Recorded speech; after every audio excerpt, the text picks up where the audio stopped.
Hello, this is Lora O'Brien of the Ogham Academy and Fáilte to this channel.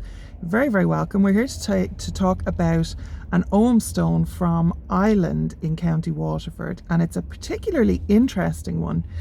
Now, we went on a site quest to Ireland in County Waterford as part of our monthly site quests that we go through the Irish Pagan School, myself and John, my partner.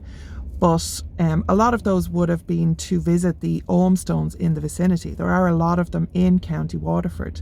So we went out to the area of Island. It's a townland called Island in County Waterford, over in West Waterford.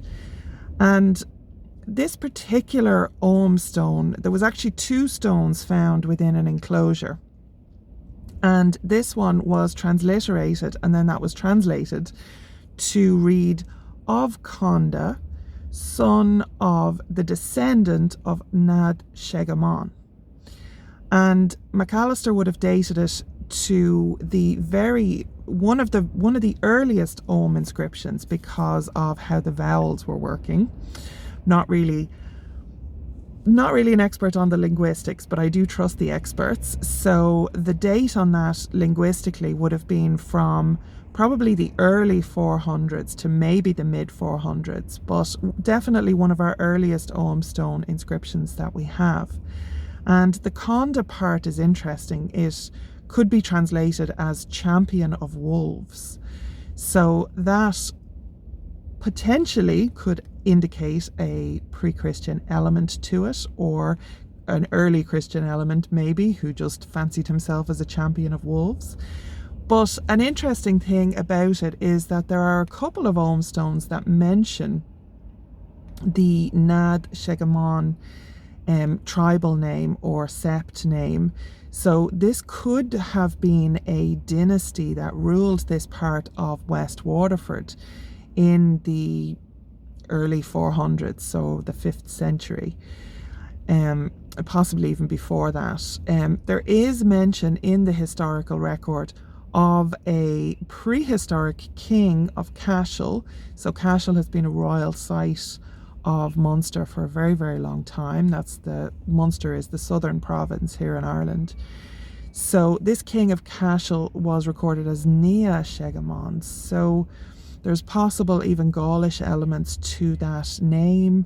And there's a lot of unanswered questions, to be honest. But the same name has appeared at Ardmore, which is close by, and possibly over at Knockboy. The Ardmore one is pretty definitive, but possibly as well over at Knockboy. So that would be three elements of the same name appearing on these Ogham stone memorials, boundary markers, possibly territorial boundary markers.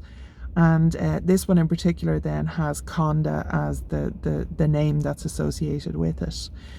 So when R.A.S. McAllister came to record it in 1907, he records that there was a young local boy who came and kind of showed him around or whatever, but the boy said that this particular Ogham stone used to be in the center of the enclosure that's there, with the other smaller stone, which has a cross inscribed in it, placed on top of it.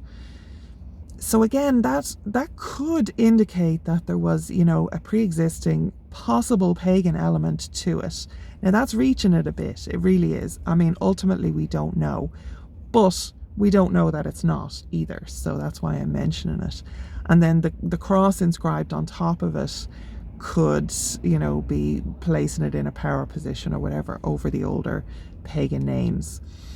There was also reference to a killeen, or a burial ground for unbaptized babies, which was in the vicinity as well. So those killeens would be very much associated with old sacred places as well. They came about because people in Ireland weren't allowed to bury unbaptized babies or people who had died by suicide within the church grounds because they were unholy or unclean, or whatever the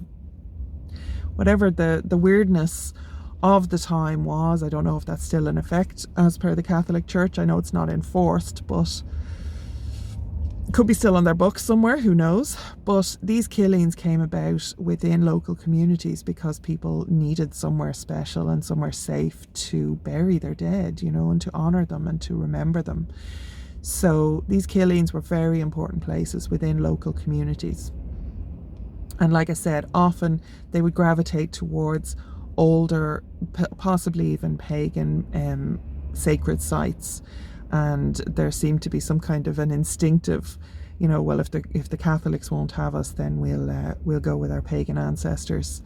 So again, that's my hot take on it, but the rest of it's true. So that is a very interesting Ogham stone that is out in Ireland. Now, when we went on our site visit, we weren't able to locate the actual stone itself, and I hope that that's because of the extensive overgrowth at the site. When I looked it up on the Ogham in 3D project, which it's absolutely fascinating, you should go, and you'll be able to browse by category and browse by county as well. So if you go into browse by county and click on County Waterford, then you will see, I think it's the bottom listing, number 300, I believe, on the Ogham in 3D site. And you will find the reference for Ireland. So you'll get all of these details written out. But you'll also see that the Ogham in 3D team tried to go to record it. They made 2 attempts, I believe, to digitally record in 3D modelling this Ogham stone in particular. And the first attempt was a little bit unclear. They weren't happy with the results. They went back and they couldn't locate the stone again. So again, hopefully that's because of overgrowth and, you know, wear and tear on the site, rather than anybody actually coming along and moving it or stealing it. One would hope that it is still there, but the location itself is pretty stunning, actually. It's kind of out of the way, and it's a beautiful location, and within that enclosure you can definitely feel that ancient and sacred energy of the ancestors that is there. So I hope that's been interesting to you, sharing more of our Ogham stone site quests. Let me know if you'd like more videos like this.